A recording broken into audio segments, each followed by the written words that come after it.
بسم اللہ الرحمن الرحیم الحمد للہ رب العالمین الصلاۃ والسلام علی سیدنا و نبینا و شفیع ذنوبنا مولانا و مولا الثقلین جد الحسن والحسین سید الشباب اہل جنت ابو القاسم محمد صلوات اللہم صلی علی محمد و آل محمد وعجل فرجهم اجمعین فقال صلی اللہ علیہ وآلہ انما بعثت لاتمم مکارم الاخلاق۔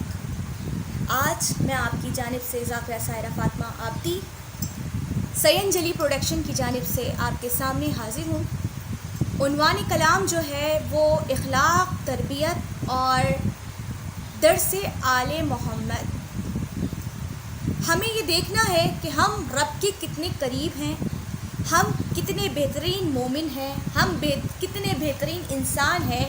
یہ ہمیں اس سے معلوم نہیں ہوتا کہ ہم کتنے بڑے نمازی ہیں، ہم کتنے بڑے روزے دار ہیں، یا کتنے ہم نے حج اور زیارات ادا کیے، بلکہ ہمیں یہ اس سے معلوم ہوگا کہ ہم دیکھتے ہیں کہ رسول اللہ صلی اللہ علیہ وسلم نے کیا فرمایا، اور در محمد و آل محمد سے ہمیں کیا درس ملتا ہے۔ ہمیں کیسے معلوم ہوگا کہ ہم بہترین مومن ہیں؟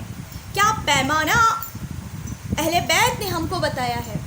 یہ ہمیں دیکھنا ہے آج کے اس عنوان میں کہ معصومین سے کیا ہمیں اسٹینڈرڈ ملتا ہے، کیا معلوم ہوتا ہے کہ کس طریقے سے ہم جانتے ہیں کہ کون کتنا بہترین مومن ہے، کون کتنا بہترین انسان ہے۔ تو جیسے کہ ابتدائے کلام میں نے رسول کی حدیث پڑھی، انما بعثت لاتمم مکارم الاخلاق، کہ پروردگار عالم کا رسول محمد مصطفیٰ صلی اللہ علیہ وآلہ وسلم کیا فرماتے ہیں کہ دیکھو، میں تمہیں نمازی بنانے نہیں آیا، میں تمہیں جہنم کا خوف دلانے نہیں آیا، میں تمہیں جنت کی لالچ دلانے نہیں آیا، میں تمہیں پروردگار عالم کا خوف دلانے، عذاب سنانے نہیں آیا۔ میں صرف کلام بلاغت لے کے نہیں آیا، میں کلام برہان لے کے نہیں آیا، میں کلام عظیم لے کے نہیں آیا، بلکہ میں تمہارے پاس اخلاق کا درس لے کے آیا ہوں۔ میں تمہارے پاس اخلاق کو تکمیل کرنے کے لیے آیا ہوں۔ وہ بات الگ ہے کہ جب تم با اخلاق ہو جاؤ گے تو تم با نمازی ہو جاؤ گے، تم با اخلاق ہو جاؤ گے تو تم بے حیائی کو چھوڑ دو گے، بے حیائی کو ترک کر دو گے۔ جب تم با اخلاق ہو جاؤ گے تو تم ظلم و ستم کرنا چھوڑ دو گے، جب تم با اخلاق ہو جاؤ گے تو تم بخل کرنا چھوڑ دو گے، جب تم با اخلاق ہو جاؤ گے تو غرور و تکبر تم چھوڑ دو گے۔ اور پھر فرماتے ہیں محمد مصطفیٰ صلی اللہ علیہ وسلم کہ تم بے ادب نہیں رہو گے۔ رسول اللہ صلی اللہ علیہ وسلم نے فرمایا، مقصد اخلاق بتاتے ہوئے کہ احبکم الی اللہ احسانکم اخلاق۔ انسان کی کوئی چیز بہترین نہیں رب کے آگے، پروردگار عالم کے آگے، وہ پروردگار عالم کے نزدیک وہ شخص بہترین ہے جس کا اخلاق بہترین ہے۔ احبکم الی اللہ، اللہ اس سے محبت کرتا ہے، احسانکم اخلاق کا، جس کا حسن اخلاق بہترین ہو۔ اور پھر بتایا کہ اس اخلاق کے ویسے لغوی معنی کیا ہیں، کہ اچھی عادتوں کو اپنے اندر اپنا لینا، اڈاپٹ کر لینا، اور بری عادتوں کو ترک کر دینا۔ یعنی کہ ہم دیکھتے ہیں بہترین عادت جو دوسروں کو فائدہ پہنچائے، دیکھیں بہترین مومن وہ ہے کہ جس سے کسی کو عذر نہ پہنچے، چاہے اس کی زبان سے، چاہے اس کا کوئی عمل ایسا ہو کہ جس سے کسی کو عذر پہنچ رہا ہے، کسی کی حق تلفی ہو رہی ہو، تو وہ عمل جو ہے آپ کا بیکار ہے، یعنی آپ کے مومن، بہترین مومن بننے میں رکاوٹ پیدا کرتا ہے۔ تو اخلاق کیا ہے؟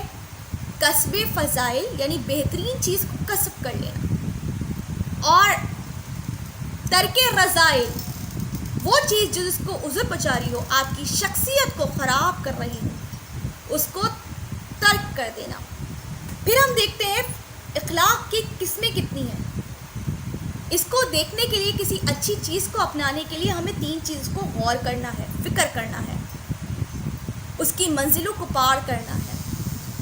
پہلا مرحلہ فلسفہ اخلاق۔ ہمیں یہ جاننا ہے کہ ہم جو چیز اڈاپٹ کر رہے ہیں، جو ہم اپنے عمل میں کسب کر رہے ہیں، اس کا فلسفہ کیا ہے؟ آیا وہ ہمارے لیے بہترین ہے؟ اس کے اثرات کیا مرتب ہوں گے ہم پر؟ اور پھر دوسرا مرحلہ اخلاق نظری۔ ہمیں یہ نظر کرنا ہے کہ اس پہ غور و فکر کر کے کہ کیا جو عمل ہم نے اپنایا ہے، کسب کیا ہے، اپنی زندگی میں اڈاپٹ کیا ہے، تو از اٹ رائٹ؟ کیا یہ ہماری لائف میں اچھا افیکٹڈ ہوگا؟ کیا اس سے دوسروں کو فائدہ پہنچ سکتا ہے؟ اور پھر تیسرا مرحلہ جو سب سے بڑا مرحلہ ہے، یہ کتابیں، لائبریریز میں یہ آڈیو، یہ ڈاکومنٹریز ہم پڑھتے ہیں، اچھی چیز کو سنتے ہیں، لیکن در حقیقت کیا کرتے ہیں؟ ہم یہاں سے سنتے ہیں اور ادھر سے نکال دیتے ہیں۔ حسین والوں سے سوال، حسینیت کیا ہے؟ حسین اس ضمیر کا خدا ہے کہ جو ضمیر زندہ ہے۔ جب آپ کے اخلاق کے مراحل بہترین ہو جائیں گے تو یقین جانیں آپ حسین کے سچے چاہنے والے بن جائیں گے۔ اگر حسینی بننا ہے تو با اخلاق ہونا ہے، خوش اخلاق ہونا ہے۔ اور تیسرا مرحلہ اخلاق عملی۔ ہم دیکھتے ہیں، ہم اکیڈمک میں اچھے سے اچھا اسٹڈی کرنے کے بعد ہم مارکس لاتے ہیں اور پھر وہ ہماری ڈگری ایک سائڈ ہو جاتی ہے، جبکہ مکتب اسلامی میں کیا ہے؟ مکتب اسلامی میں یہ نہیں ہے، یہاں آپ نے پڑھا اور ایک سائڈ پہ اپنی بکس جو ہیں ان کو آپ نے رکھ دیا، سجا دیا، بلکہ مکتب اسلامی یہ کہتا ہے کہ عمل آپ کریں، غور و فکر آپ کریں، تدبر آپ کریں، نمبر اہل بیت بڑھا دیں گے، مقام آپ کو اہل بیت دے دیں گے۔ یہ ہے مکتب اسلامی۔ اور پھر امام جعفر صادق اللہم صلی علی محمد وعلی محمد فرماتے ہیں ما یوزع فی میزانی، میزان روز محشر، میزان میں امر یوم القیامات افضل من حسن الاخلاق۔ روز محشر میزان میں جو سب سے وزنی چیز ہوگی وہ آپ کا اخلاق، یعنی ایک بندے کا اخلاق ہوگا، ایک عبد کا اخلاق ہوگا۔ ہم دیکھتے ہیں کہ ہم اخلاق کے جب مراحل کو دیکھتے ہیں تو ہمارے پاس سامنے 2 چیزیں آتی ہیں۔ ویسے تو اخلاق پنجگانہ کو ہمیں نظر ثانی رکھنا چاہیے، مطلب نظروں کے سامنے رکھنا چاہیے، لیکن 2 مراحل ہمارے لیے سب سے زیادہ غور و فکر کے، تدبر کے مرحلے کو جو ہے وہ رکھتے ہیں ہمارے سامنے۔ پہلا تو ہم اگر اخلاق پنجگانہ کو دیکھتے ہیں تو اخلاق خدا، یعنی حقوق اللہ، جو ہم اپنی پوری زندگی ادا کرنے میں لگا دیتے ہیں، یعنی 5 وقت کی نماز پڑھ رہے ہیں، روزے رکھ رہے ہیں، حج ادا کر رہے ہیں، زکوٰۃ دے رہے ہیں، زیارت کر رہے ہیں، مجالس کر رہے ہیں، حقوق اللہ نبھا رہے ہیں۔ لیکن دوسرا مرحلہ اخلاق کا خود، اپنی شخصیت کو ابھاریں، وہ اخلاقی برائیاں اپنے اندر سے نکالیں جو آپ کی شخصیت کو جو ہے وہ رب کی قرب حاصل کرنے سے ترک کر رہی ہیں، رکاوٹ ڈال رہی ہیں، بیریئر لا رہی ہیں۔ اخلاق با خود، حقوق اللہ نبھانے کے لیے آپ کو اپنے آپ کو شفاف کرنا ہوگا۔ یاد رکھیے، مومن کا دل آئینہ، امام حسن عسکری فرماتے ہیں، ایسا آئینہ ہے کہ جب یہ شفاف ہوگا تو قرب الہی سے جا کے ملے گا، لیکن اگر اس پہ برائیوں کے، حسن ظن، حسد کے، مزید بری اخلاقیات جو ہمارے اندر پائی جاتی ہیں اس کی گرد ہوگی، جیسے کہ حسد، بغض، ظلم و جبر، سوء ظن، بے حیائی، بخل، تو اس گرد میں ہم قرب الہی تک نہیں پہنچ سکتے۔ ہمارا دل اتنا شفاف ہونا چاہیے کہ ہمیں اپنے اندر سے ہم سوال رب سے کریں، دعا رب سے مانگیں، لیکن جواب ہمارے قرب سے حاصل ہونا چاہیے۔ یہ ہے اخلاق بخود۔ اور پھر تیسری منزل اخلاق بدیگران، مخلوق سے حقوق الناس ہمارا کیسا ہے۔ حقوق الناس کی جب بات آتی ہے نا تو یہاں ہم سوچنے پہ لگتے ہیں کہ ہم اس کو سلام کریں یا نہ کریں، اپنی چاچی، مامی، بہن، بھائی، یہ سب، اس نے ہمارے ساتھ ایسا کیا تو ہم اس کے ساتھ ایسا کریں۔ نہیں، جب ہم حقوق الناس کو بھی اللہ کی رضا کے لیے رکھیں گے، قربتاً الی اللہ رکھیں گے، تو یقین جانیں ہم یہ نہیں سوچیں گے کہ اس نے کیا کیا، اس نے مجھے سلام کا جواب نہیں دیا، اس نے میرے ساتھ اچھا نہیں کیا تو مجھے بھی اس کے ساتھ اچھا نہیں کرنا چاہیے۔ جب یہ مرحلہ آ جاتا ہے نا تو پھر انسان اپنے گیجز کو دیکھتا ہے، اس نے میرے ساتھ کیا کیا اور میں اپنے اوپوننٹ کے ساتھ کیا کروں. لیکن جب ہم اس کو بھی خالصاً قربت اللہ کے لیے رکھیں گے تو یقین جانیے ہماری زندگی آسان ہو جائے گی، ہمارے لیے راستے کھلنا شروع ہو جائیں گے. اور کہا مولا متقیان نے کہ انسان پہ آنے والی مصیبت اس کی زبان کے نیچے پوشیدہ ہے. یعنی کہ اگر انسان سوء ظن سے کام لے، سوء ظن کے ساتھ ساتھ ظلم و ستم سے کام لے، بد اخلاقی سے کام لے، تو یقین جانیں وہ قیمتی رشتے، وہ قیمتی تعلق ہم سے دور ہو جاتے ہیں. بڑی مشہور کہاوت ہے نا، زبان شیریں تو ملک کی. اور جب ہم اپنے اخلاق کو بہترین رکھتے ہیں تو یقین جانیے کہ دلوں پہ محبت کرنا آ جاتی ہے، دلوں پہ حکمرانی آ جاتی ہے. اچھا، اخلاق با مخلوقات، یعنی رب کی تمام مخلوقات جیسے تمام جانور ہیں اور دیگر مخلوقات ہیں، ان کے ساتھ ہمارا تعلق کیسا ہے. اخلاق با دین، پھر ہم نے دین کے ساتھ کیا اخلاق کے مراحل نبھائے، یہ اخلاق پنجگانہ ہے. لیکن یہ وہ دین جو سفر سے لے کے کھانے اور کھانے سے لے کے متولد ہونے سے لے کے تدفین ہونے تک کے آداب سکھا رہا ہے، یہ وہ دین ہمیں اور کیا کہتا ہے. معصوم سے ایک حدیث ہے کہ شریعت ہمیں کیا کہتی ہے. شریعت کہتی ہے کونو، معصوم فرماتے ہیں کونو دعات الناس بغیر السنتکم، بغیر زبان کھولے تبلیغ کرو، بغیر زبان کھولے تبلیغ کرو. پوچھنے والے نے سوال کیا کہ مولا بغیر سوال کرے، بغیر زبان کھولے، بغیر بات کرے کیسے تبلیغ کریں؟ شاید سوچنے والے یہ سوچتے تھے کہ تلوار سے تبلیغ ہو سکتی ہے. نہیں، مولا نے فرمایا نہیں، بغیر زبان کھولے، بغیر السنتکم، آپ نے بغیر تلوار اٹھائے، بغیر زبان کھولے آپ نے تبلیغ کرنی ہے. کہا کیسے؟ کہا پہلے تو اخلاق کو بہترین بنانا ہے، کیونکہ اخلاق کو اگر بہترین بناتے ہیں آپ تو آپ مشرف ہو جاتے ہیں، بہترین مومن ہو جاتے ہیں، خدا کے قرب میں پہنچ جاتے ہیں. پھر امام کا فرمانا، چھٹے امام کا، کہ انسان میں سب سے بہترین خوبصورتی اس کا چہرہ نہیں، اس کی دیگر عادات نہیں، بلکہ اس کا بہترین اخلاق ہونا ہے، اس کی دیگر صفات نہیں. یعنی کہ شجاعت ہونا، صحیح شجاع ہونا بہترین اخلاق میں آتا ہے، خوش اخلاقی میں آتا ہے. سخاوت ہونا بہترین اخلاق میں آتا ہے. عاجزی ہونا، انکساری ہونا ایک اچھے اخلاق میں آتا ہے، فضائل اخلاق میں آتا ہے. مگر امام فرماتے ہیں کہ یہ وہ تمام چیزیں جو آپ کی خوبصورتی میں اضافہ کرتی ہیں رب کی جانب، وہ آپ کا بہترین اخلاق ہے. اور پھر ہمیں ملتا ہے کہ کس طریقے سے ہم تبلیغ کریں. تو آئیے در محمد و آل محمد پہ آتے ہیں. میں وہ تذکرہ دہرانا نہیں چاہتی تھی کیونکہ کافی اکابرین، تابعین، علماء دین، عالم دین، ذاکرہ اور وہ لوگ جو محمد و آل محمد کا تذکرہ کرتے ہیں بارہا اس چیز کو دہرا چکے ہیں. لیکن بس ایک مثال دینے کے لیے کہ محمد مصطفیٰ صلی اللہ علیہ وسلم نے جب اپنے صحابی کی تدفین کی، صحابی کا نام سعد بن معاذ، تدفین کی تو ایک مرتبہ جب تدفین کر کے واپس آئے تو سنا کہ اس کی والدہ کہہ رہی ہیں کہ اے سعد تجھے جنت کی نوید مبارک ہو.